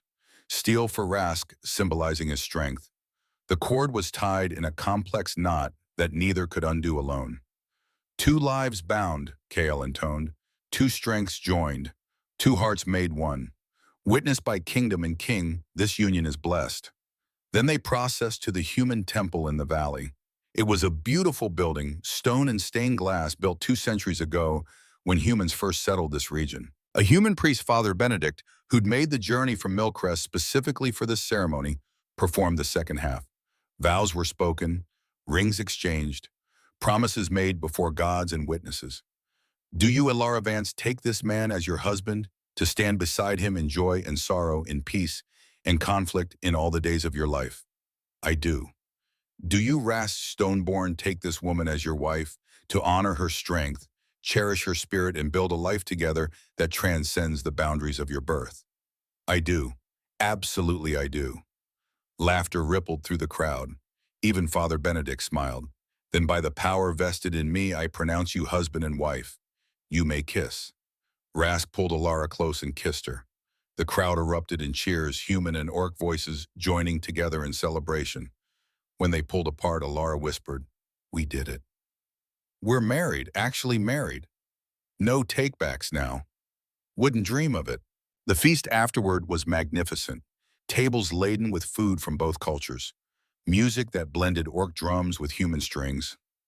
Dancing that started formal but quickly dissolved into joyful chaos. Alara and Rask danced terribly as always, and this time no one cared. They were celebrating and perfection didn't matter. As the evening wore on, Alara found herself cornered by Lady Sareth. The older woman looked like she'd been chewing nails. "Well," Lady Sareth said stiffly, You've certainly achieved your goal, married into royalty. I suppose congratulations are in order. My goal was to marry someone I love, Alara replied evenly. The royalty part was incidental. How convenient that you fell in love with a prince. Actually, I fell in love with a starving man who walked into my bakery. The prince part came later. Inconveniently, I might add. Lady Sareth sniffed. I still maintain this sets a dangerous precedent. Good. Some precedents need to be broken. You're very bold for a common baker. And you're very judgmental for someone who's never actually spoken to me as a person rather than a political statement. Alara stepped closer. Look, Lady Sareth, I know you don't approve. I know you think I'm beneath your standards. And honestly, I don't care. I'm not here to meet your standards. I'm here because I love Rask and he loves me and we're building something together. You can either accept that and move on, or you can spend the rest of your life being bitter about something that doesn't actually affect you. Your choice. She walked away before Lady Sareth could respond. Rask found her a few minutes later. I saw you talking to Lady Sareth. Everything okay? Fine, just establishing boundaries. You're magnificent. Have I mentioned that once or twice today? I could stand to hear it again. You're magnificent. They danced until midnight. Then they slipped away from the celebration, heading to their private chambers, while the party continued without them. So, Rask said, closing the door behind them, husband and wife, officially. How does it feel? Terrifying, amazing, right? She pulled him close. Exactly right. The next 6 months were a crash course in navigating married life while juggling two worlds. True to their plan, Alara and Rask split their time between the palace and Millcrest. 2 months at court helping Kale establish his reign and implement new policies. 1 month in Millcrest running the bakery and reconnecting with the simpler life they'd built together. It was exhausting. It was exhilarating. It was exactly what they'd both needed. At court, Alara's role as cultural liaison evolved into something real. Kael assigned her to work with the human settlements in the border territories, establishing better communication, addressing grievances, building trust. She was good at it. Her practical approach and refusal to be intimidated made her effective where polished diplomats often failed. You have a gift for cutting through nonsense, Kael told her after she'd resolved a dispute that had been festering for 3 years. People trust you because you don't talk like a politician. I'm not a politician. Exactly, that's why it works. In Millcrest, the bakery became something unexpected. Word had spread about Alara's marriage and the shop had become a curiosity. Humans came to see the baker who'd married a prince. Orcs came to see proof that cross-cultural marriages could work. Alara used it, made the bakery a gathering place, started hosting weekly dinners where humans and orcs could meet on neutral ground, share food, share stories. Small steps toward understanding. Rask helped in the kitchen, still learning, still occasionally burning things. But he was getting better, more confident. The nightmares about his brother had lessened. They still came sometimes, but less frequently, less intensely. I think I'm healing, he told Alara one morning while they worked side by side kneading dough. Actually healing, not just coping. Good, you deserve to heal. So do you. I'm not broken. Everyone's a little broken. You lost your parents, survived a plague, spent years alone. That leaves marks. He was right. Alara had spent so long focusing on survival that she'd never really processed the grief. Now with Rask's support, she was finally allowing herself to feel it, to remember her parents without the pain overwhelming everything else. They were healing together, building something stronger than what either had been alone. But not everything was peaceful. 5 months into their marriage, trouble arrived in the form of Lord Varden, a powerful noble who'd been quietly building opposition to Kael's progressive policies. He wanted the kingdom to close its borders, reject human alliances, return to traditional values. He saw Alara and Rask's marriage as the perfect symbol of everything wrong with the new regime. The confrontation came at a council meeting. Alara wasn't supposed to be there. It was a closed session for nobles only. But Kael had invited her specifically to discuss border settlement issues. Lord Varden stood, his voice booming across the chamber. Your Majesty, I must protest. This council has devolved into a circus. We now invite humans commoners to advise on matters of state. We allow marriages that mock our traditions. We open our borders to those who would dilute our culture. Lord Varden, Kale said calmly, if you have specific policy objections, please state them clearly. My objection is to the erosion of everything that makes us orc. We are warriors. We are strong. We do not need humans to tell us how to govern ourselves. No one is telling us how to govern ourselves, Kale replied. We're listening to perspectives that help us govern wisely. There's a difference. The difference is semantics. The result is the same weakness. Is it weak to seek counsel from multiple sources? Rask spoke up. Or is it weak to refuse information because it challenges your assumptions? Varden's lip curled. Ah, yes, Prince Rask, the warrior who ran away, the heir who abandoned his duty, and now the fool who married beneath his station. Forgive me if I don't value your opinion on strength. The room went silent. Alara felt Rask tense beside her. Careful, Lord Varden, Commander Thara said quietly. You're dangerously close to insulting the royal family. I'm stating facts. Prince Rask left when we needed him, returned only when his father was dying, and now he parades his human wife as if she has any right to be here. That's enough. Kale's voice cut like steel. Alara is here because I invited her, because her insights are valuable, because she's helped resolve conflicts that this council has been arguing about for years. If you cannot treat her with respect, you can leave. I will not be dismissed for speaking truth. You're not speaking truth, you're speaking prejudice disguised as principle, and I'm tired of it. Kale stood. This council exists to advise the crown, not to dictate policy based on personal biases. If you cannot separate your advice from your bigotry, then your counsel has no value. Varden's face purpled. The nobles will not stand for this. You cannot simply dismiss legitimate concerns. I'm not dismissing concerns, I'm dismissing you. Leave, now. For a moment it looked like Varden might refuse, might escalate this into something worse. Then Commander Thara stood, hand on her sword, not drawing it, just resting her hand there. A clear message. Varden left, but his parting words echoed in the chamber. This isn't over. After the meeting, Alara found Kael in his private office, head in his hands. That was a mess, he said without looking up. You handled it well. I made an enemy, a powerful one. You already had that enemy. You just made it public. Kael looked up. Varden has support, more than I'd like. There are nobles who agree with him, who think I'm too progressive, too willing to change tradition. Are you tata? Probably, but tradition for tradition's sake is just another word for stagnation. We can't stay isolated forever. The world is changing. We change with it or we get left behind. Your father would be proud of you. My father would tell me I'm being reckless. Then he'd support me anyway because that's what family does.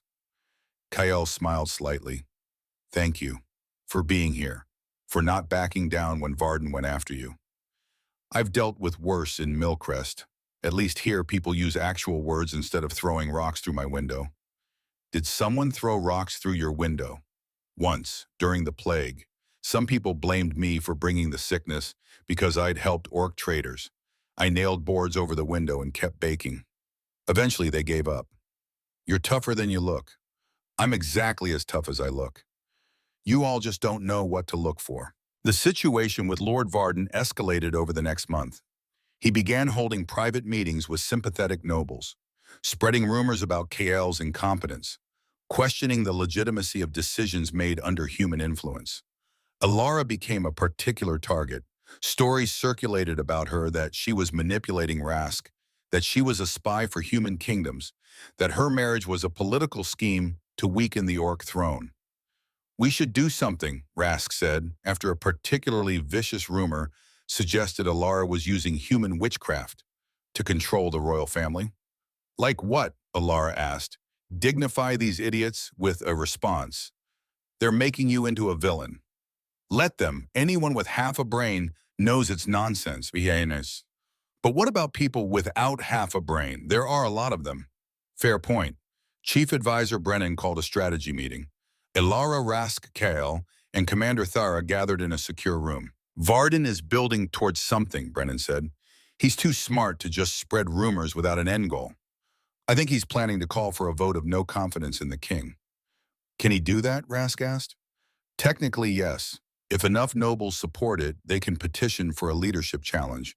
It hasn't been invoked in over a century, but the law is still on the books.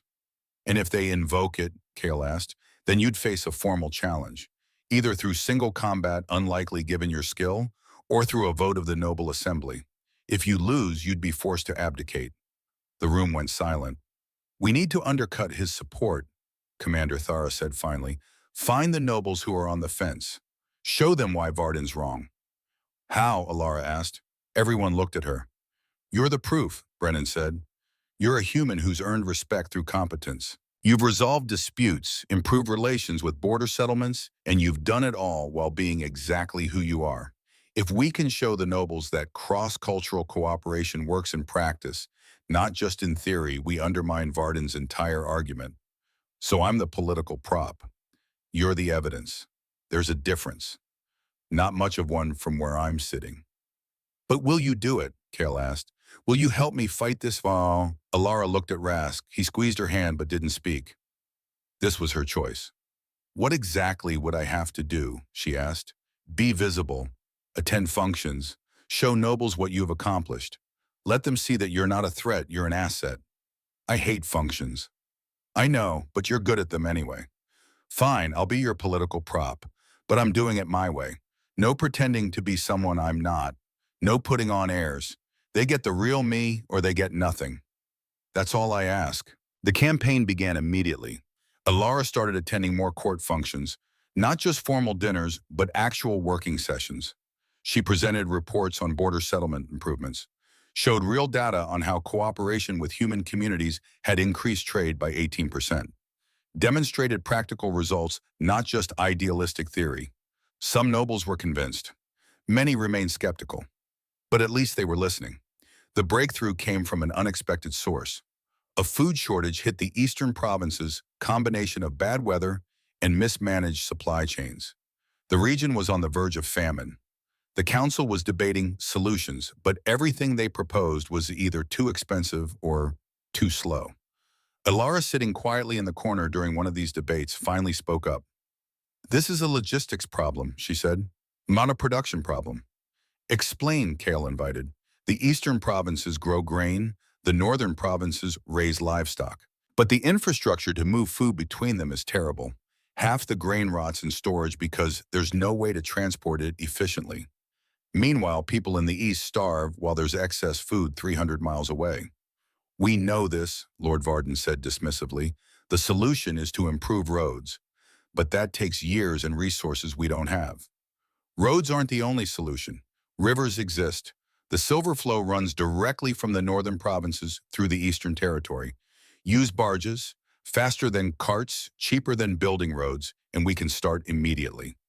Barges require infrastructure, docks, loading facilities. No, they don't. They require flat platforms and strong rope. I've seen it work in Millcrest. Human traders use river barges all the time. It's not elegant, but it's effective. The council debated. Alara provided more details, specific techniques she'd seen, calculations on how much food could move, how quickly, realistic timelines. Finally, Kale said, We'll try it. Alara, you'll oversee the implementation. Lord Brennan assign her whatever resources she needs. Varden objected. Your Majesty, giving a human a baker authority over a crisis of this magnitude is absurd. Is it absurd to use someone with practical experience, someone who's actually seen similar systems work? I'd rather have a competent baker than an incompetent noble. Kale looked directly at Varden. Results matter more than rank. I suggest you remember that.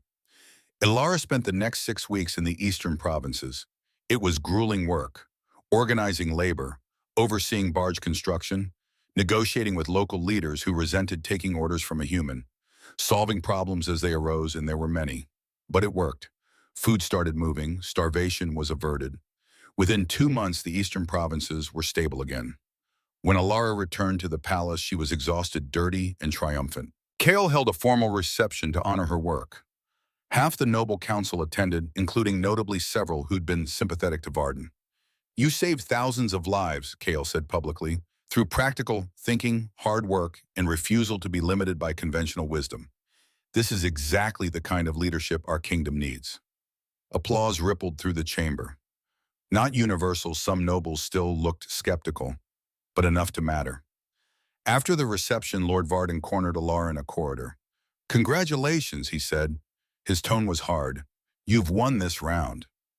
This wasn't about winning, it was about feeding people. Everything is about winning. You just don't see it yet. He stepped closer. "But understand this, you're a symbol now. A symbol of everything changing, and symbols can be destroyed." "Is that a threat?" "It's a warning. Change comes with a cost. You might want to consider whether you're willing to pay it." He walked away before she could respond. Alara stood there, heart hammering, recognizing the danger even if she couldn't quite name it yet. The threat manifested 3 weeks later. Alara and Rask were in Millcrest taking their monthly break from court. They'd just closed the bakery for the evening when Commander Thera arrived with 2 guards riding hard. "There's been an incident," she said without preamble. "At the palace. An explosion in the eastern wing. 3 people dead, 7 injured." "Gods," Rask breathed. "What caused it?" "Sabotage. Someone planted explosives. We're still investigating, but..." Thara looked at Alara. "The explosion was in the Cultural Liaison office. Your office, Mouse." Alara's stomach dropped. "I was supposed to be there. I had have been there if we weren't in Millcrest." "I know. That's why we think you were the target." "Why would someone..." But Alara knew. Lord Varden. He said symbols could be destroyed. "What?" Rask's voice went sharp. Alara explained the conversation after the reception. Thara's expression darkened. "That's enough for questioning. Maybe not enough for arrest, but we can bring him in." "Be careful," Alara warned. "He's smart. He won't have left evidence tying him directly to this." "Probably not, but someone helped him. Explosives aren't easy to come by. Someone supplied them, someone placed them. People make mistakes. We'll find them." They rode back to the palace immediately. The journey took 2 days. 2 days of Alara watching Rask become increasingly grim, increasingly angry. "I should have seen this coming," he said. "Should have protected you better. Oh, by locking me in a room, by letting Varden's threats win, by taking them seriously." "I did take them seriously. I just didn't expect murder." "That was naive." "Maybe, but I'm not going to bust my life in fear. If Varden wants me dead, he'll have to try harder than 1 bomb." "That's not funny." "It's a little funny, in a dark, terrible way." The investigation moved quickly. Commander Thara was thorough, methodical, and had no patience for noble privilege. Within a week, she traced the explosives to a weapons dealer who'd sold them to one of Varden's household guards. The guard facing execution confessed. Varden had ordered the hit, had wanted Alara dead to prove that humans were dangerous, that their influence led to violence. The irony was so thick, Alara almost laughed. Varden was arrested, tried before the Noble Council, found guilty of conspiracy to commit murder and treason against the crown. The sentence was exile, permanent removal from the kingdom with execution if he ever returned. As guards led him away, Varden looked directly at Alara. "You think you've won, but you've just made yourself a martyr for every noble who sees what you represent. Kill me and you make me a symbol. Exile me and I become a story. Either way, I win." "You tried to murder me," Alara said flatly, "and you failed. You didn't make me a symbol. You just proved that violence loses to competence. That's not a symbol. That's a fact." Varden said nothing else as they dragged him away. The aftermath of Varden's trial shifted something in the court. The nobles who'd been neutral or quietly sympathetic to his cause had to distance themselves.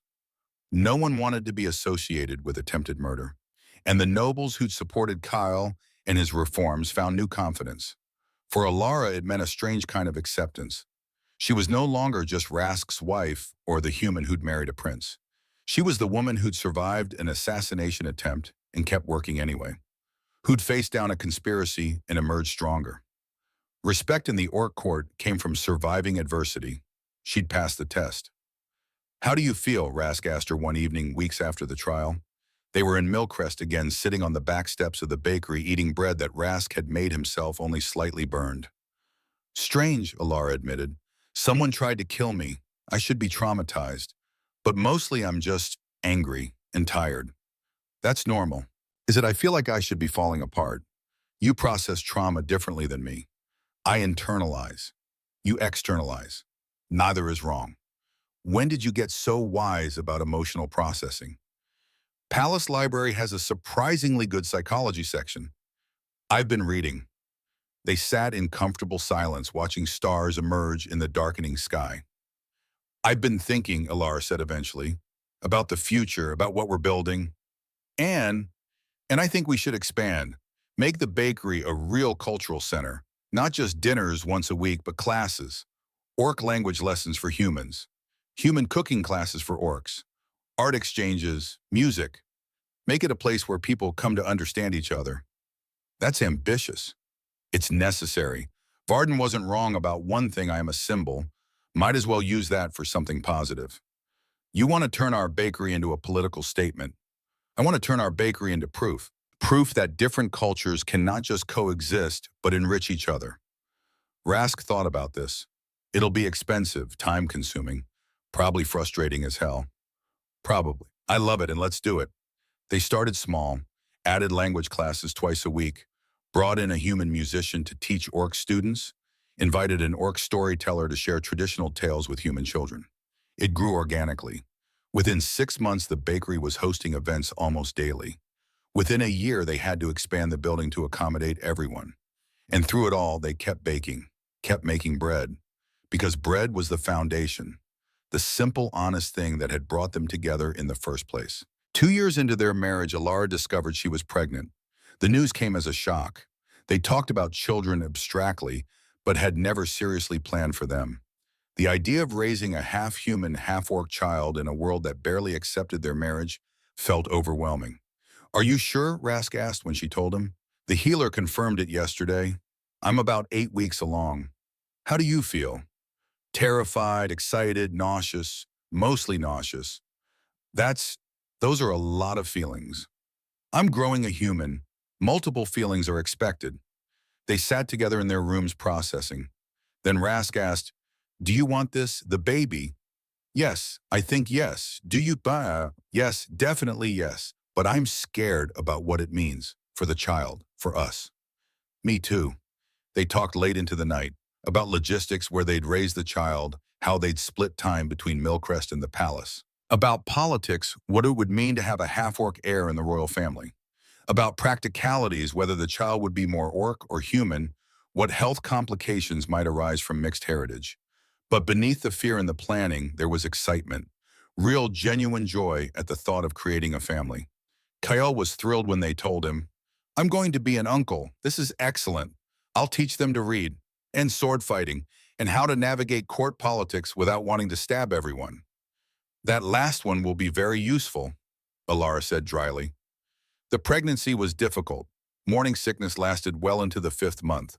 Alara's human body struggled with carrying a child that had orc genetics. The healers monitored closely prescribed remedies, reassured her that complications were normal with mixed births. But Alara was healthy, strong, and stubborn enough to power through the worst of it. She worked until the 8th month overseeing the cultural center's expansion, attending council meetings, when she felt well enough helping in the bakery when she had energy. Rask was constantly anxious, hovered, worried. I'm pregnant, not dying, Alara told him after he tried to carry her upstairs for the 3rd time. I know, but you're also carrying our child, and I'm terrified something will go wrong. Join the club, but hovering isn't helping. He tried to give her space, mostly failed, but the effort was appreciated. The baby came 3 weeks early. Alara was in Millcrest against everyone's advice, but she'd insisted on spending time at the cultural center. The contractions started around midnight. Rask panicked beautifully. Ran in 3 different directions at once. Couldn't find the midwife. Nearly knocked over the healer's door, trying to summon help. Breathe, Alara told him between contractions. You're breathing for both of us. I don't know how to breathe right now. Try harder. You're making me more nervous. The birth took 16 hours, long, painful, exhausting. But finally, as dawn broke over Millcrest, their daughter was born. She was small, smaller than full orc babies, but larger than most human infants. Her skin was pale green, lighter than Rask's, but distinctly not human. Tiny tusks were just visible at her gums, dark hair already thick on her head. She was perfect. "We have a daughter," Rask whispered, holding the baby with infinite care. "We made a person." "We did. What should we name her?" They discussed names endlessly during the pregnancy. Human names, orc names, names that worked in both languages. "Mira," Ilara said suddenly. "It means peace in the old human tongue, and gift in Orcish." "Mira Stoneborn," Rask tested, then smiled. "Perfect, she's perfect." Raising Mira was an education in navigating two worlds. In the palace, she was treated as royalty, albeit unusual royalty. Servants doted on her. Kale spoiled her shamelessly. The court watched her grow with fascination and occasionally judgment. In Millcrest, she was just Mira, the baker's daughter.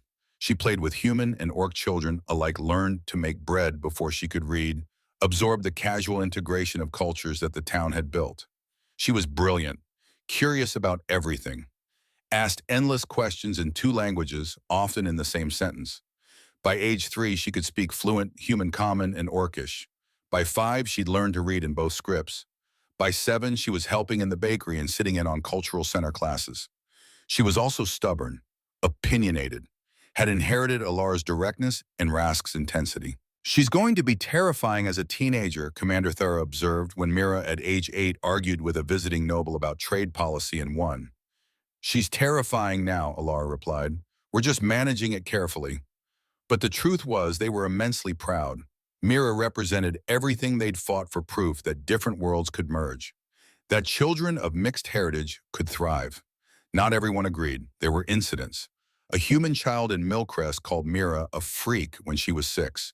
Mira punched him in the nose, then baked him apology bread the next day. An orc noble at court suggested she was deluded when she was 7. Mira asked very politely if being mixed made her twice as strong, or if he was just too simple to do that math. Kale nearly died laughing. Alara grounded her anyway, but not without pride. "Where does she get this attitude?" Rask wondered. "From you, obviously." "I was thinking from you. Let's compromise and blame both of us equally." 10 years after their wedding, Alara and Rask stood in the cultural center. Now a massive complex that included classrooms, workshops, performance spaces, and yes, still a bakery at its heart. Mira, now 12, was helping teach a bread-making class. Human and orc students worked side by side following her instructions with varying degrees of success. "Remember," Mira called out, "the dough should feel like soft skin. If it's too sticky, add flour. If it's too dry, they add water. Trust your hands, not your eyes." She sounded exactly like Alara had 10 years ago teaching Rask these same lessons. "We built something good," Rask said quietly. "We did." "Are you happy?" Alara thought about it. About the journey from that first morning when a starving orc walked into her bakery. About the terror of the palace, the assassination attempt, the struggles to prove herself. About the joy of watching Myra grow, watching cultures blend, watching people learn to see each other as individuals rather than categories. "Yes," she said, "I'm happy. Are you, Tim? More than I ever thought possible. More than I deserved." "You deserve good things. You just didn't believe it yet." King Kale arrived as he often did when visiting Millcrest. He'd aged well in the decades since his coronation, gray showing at his temples, lines around his eyes from laughter more than stress. "The council is asking about Mira," he said without preamble. "What about her?" Ilara asked, instantly wary, whether she might be interested in a formal position. "Cultural ambassador or something similar. She's got a gift for diplomacy, and she's only 12. "Absolutely not," Rask said. "She's a child." "I know, I told them the same thing. But eventually, when she's older, the position will be there if she wants it. No pressure, just options." They watched Mira help a struggling human student fix their dough consistency. Patient, kind, exactly the qualities needed for bridge building. "We'll let her decide," Alara said, "when she's ready. That's all I ask."